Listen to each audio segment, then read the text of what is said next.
हम दर्शकों तक पहुंचा दें। कतर एयरवेज का फैसला पाकिस्तान जाने वाली फ्लाइट्स को रद्द कर दिया है। आपको बता दें, सुरक्षा के चलते कतर एयरवेज ने फैसला लिया है। फैसला ये कि पाकिस्तान जाने वाली फ्लाइट्स रद्द कर दी गई हैं। तो कतर एयरवेज का फैसला, पाकिस्तान जाने वाली फ्लाइटें रद्द की गई हैं। सुरक्षा के चलते कतर एयरवेज ने यह फैसला लिया है।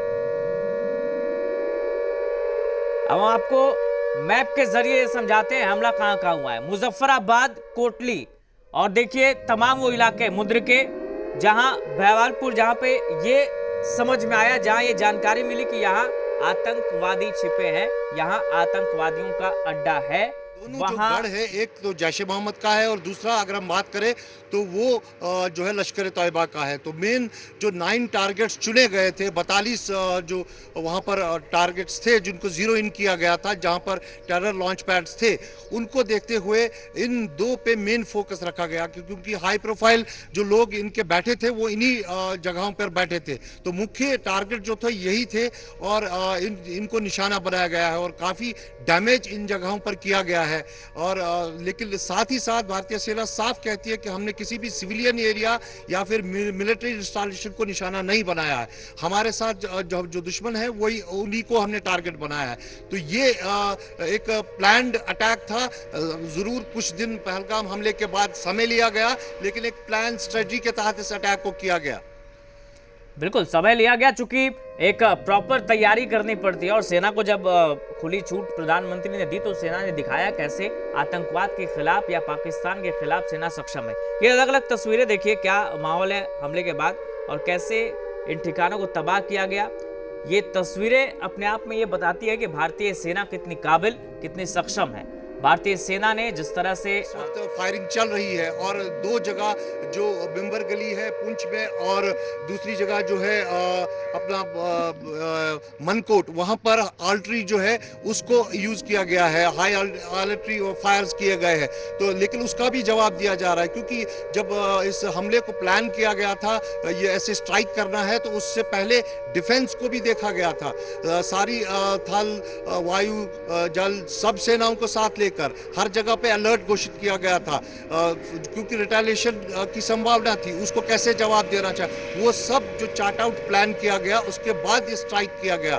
और आप अगर रिटेलिएशन होता है तो भारत ऐसी स्थिति में है कि हर हमले का जवाब जो है मुंह तोड़ दिया जाएगा। तो कहीं ना कहीं एक प्लान्ड अटैक है जो करीबन 100 किलोमीटर के अंदर घुसकर किया गया है। और जो कैंप्स है, 9 टारगेट्स बनाए गए हैं, जिनमें मैक्सिमम बताया जा रहा है कि वहाँ प्रेजेंस थी। अब किसका नाम सामने आता है ये कुछ समय बाद पता चलेगा, उस पर क्लैरिटी अभी नहीं है। लेकिन अभी जो खलबली है पीओके में वो मची हुई है, चाहे फिर भागलपुर की बात करें हम, चाहे फिर मुरीदके की बात करें या फिर जो आसपास के गांव है वहां पर। तो कहीं ना कहीं एक प्लान्ड जो है हमला किया गया, एक स्ट्राइक की गई। जो पहलगाम हमले के बाद भारत लगातार बोल रहा था, प्रधानमंत्री ने खुद बोला कि हम तय करेंगे और कल्पना से ऊपर जवाब देंगे। तो वही जवाब मिलता हुआ दिख रहा है, क्योंकि देश की भी मांग थी कि लगातार कुछ बड़ा होना चाहिए, तो वो बड़ा करके दिखाया गया। और ये तीसरी बार है कि जब अंदर घुस के ऐसा जो है हमला किया गया है। हमने उड़ी में देखा जब हमला हुआ तो सर्जिकल स्ट्राइक्स हुई, फिर बालाकोट देखा हमने जब पुलवामा हमला किया गया, और अब जो है पहलगाम हमले के बाद ये 9 जगह पे है स्ट्राइक की गई है। फिलहाल अगर लाइन ऑफ कंट्रोल की बात करें तो वहाँ बिल्कुल हालात जो है थोड़े कशीदा बने हुए हैं, क्योंकि फायरिंग हो रही है। जो नियंत्रण रेखा से बिल्कुल सटे हुए गांव हैं उनको कहीं ना कहीं थोड़ा सा बिल्कुल क्योंकि पाकिस्तान बौखलाया हुआ है। जब 22 अप्रैल को हमारा बच्चा शहीद हुआ वहाँ पे, तब भी हमने ऐसा कहा था, हमारे बच्चे के साथ जो बाकी के जितने भी लोग शहीद हुए, तभी मैंने कहा था कि नहीं, एक अब क्रांति आएगी हमारे देश में। और मुझे विश्वास था कि हमारे माननीय प्रधानमंत्री मोदी जी हमारी भावनाओं का, हमारे जो हम लोग एक दुख के दौर से गुजर रहे हैं, उन भावनाओं का आदर करेंगे और आतंकवाद के समूल नाश के लिए वो निश्चित रूप से बहुत कठोर कदम उठाएंगे। आज रात मुझे 2 बजे जब जानकारी हुई कि हमारी भारत की सशक्त सेनाओं ने उस आतंकवाद के समूल नाश का जो बीड़ा था उठाया था, उसकी शुरुआत कर दी है, तो मुझे लगा कि नहीं, अब निश्चित रूप से आतंकवाद का सर्वनाश होकर ही रहेगा। मैं बहुत धन्यवाद देना चाहता हूं माननीय प्रधानमंत्री मोदी जी को। हम लोगों के हृदय में, मेरे हृदय में जो 22 अप्रैल से एक प्रतिशोध की आग ज्वाला धधक रही थी, आज उसको निश्चित रूप से शांति मिली है। एक कहीं न कहीं शुभम को और जो पहलगाम में लोग शहीद हुए थे, जो निर्दोष नागरिक थे जी, उनकी कहीं न कहीं एक सच्ची श्रद्धांजलि आज सरकार ने और सेना के द्वारा दी गई। सच्ची श्रद्धांजलि है सरकार की तरफ से, सेना की तरफ से। और मुझे ऐसा लगता है कि नहीं, आज हमारा बच्चा जहां भी होगा, उसकी मृतात्मा जहां भी होगी, आज बहुत शांति और सुकून महसूस कर रही होगी। उसे बड़ी खुशी होगी, उसे बड़ा गर्व होगा हमारे देश की सेनाओं पर, हमारे माननीय प्रधानमंत्री मोदी जी पर। क्या चाहते हैं आगे सेना से और सरकार से क्या मांगे, किस तरह की कार्रवाई आगे और होनी चाहिए? देखिए, हमारी सेना का जो कीर्ति है, पताका है ना, वो पूरे इतिहास उठाकर देखिए, पूरे विश्व में वो कीर्ति पताका फहरा रही है। आने वाले समय पर आतंकवाद के समूल नाश की वो कीर्ति पताका पूरे विश्व, पूरे ब्रह्मांड में फहराएगी। माननीय प्रधानमंत्री मोदी जी का मैं बहुत धन्यवाद करना चाहता हूं और मैं आगे ऐसा चाहता हूं कि जब तक ये आतंकवाद पूरी तरीके से समूल नष्ट ना हो जाए, तब तक ये कार्रवाई नहीं रुकनी चाहिए। मेरा पहले भी ये कहना था कि इसके लिए चाहे जितना बड़ा युद्ध लड़ना पड़े, लेकिन इस बार निर्णायक जंग होनी ही चाहिए। तो पहलगाम के पीड़ितों को आप सुन रहे थे, शुभम का ये परिवार है और देखिए कैसे उन्होंने रिएक्शन दिया है इस पर और कहा है कि जब तक आतंकवाद का समूल विनाश ना हो जाए, ऐसी कार्रवाई होनी चाहिए। और तो भारत की एयर स्ट्राइक से उधर बौखलाया हुआ है पाकिस्तान। भारत में जश्न का माहौल है, भारत के लोग जश्न मना रहे हैं, लेकिन पाकिस्तान बॉर्डर पर लगातार सीज फायर का उल्लंघन कर रहा है। पूंछ उरी सेक्टर में भारी गोलीबारी हो रही है। भारतीय सैनिक भी पाकिस्तान को मुंहतोड़ जवाब दे रहे हैं। भारत की एयर स्ट्राइक से पाकिस्तान में बौखलाहट है। बॉर्डर पर लगातार सीज फायर का उल्लंघन कर रहा है पाकिस्तान। पुंछ उरी सेक्टर में भारी गोलीबारी इस वक्त हो रही है। भारतीय सैनिक भी पाकिस्तान को मुंहतोड़ जवाब दे रहे हैं। पहलगाम हमले के पीड़ित बदले से बेहद खुश हैं। शुभम द्विवेदी के पिता ने कहा, सेना ने आतंकी हमले का बदला लिया, हमारे घाव पर सेना ने मरहम लगाया है, सेना पर हमें गर्व है, शुभम के पिता ने यह कहा है। सुनाते हैं आपको शुभम के पिता ने क्या कहा ऑपरेशन सिंदूर पर। संतुष्टि की हम बात करेंगे। जैसे क्या नाम? बिल्कुल, मैं संजय द्विवेदी, शहीद शुभम द्विवेदी का पिता। जब मैं आया था इसके पहले यहाँ पे, तो आप रोते हुए बिलखते हुए शुभम का शव लेकर आए थे। वो तस्वीरें भी हमने पूरी दुनिया को दिखाई थी, किस तरीके से मर्माहत थे और कितने गहरे घाव थे।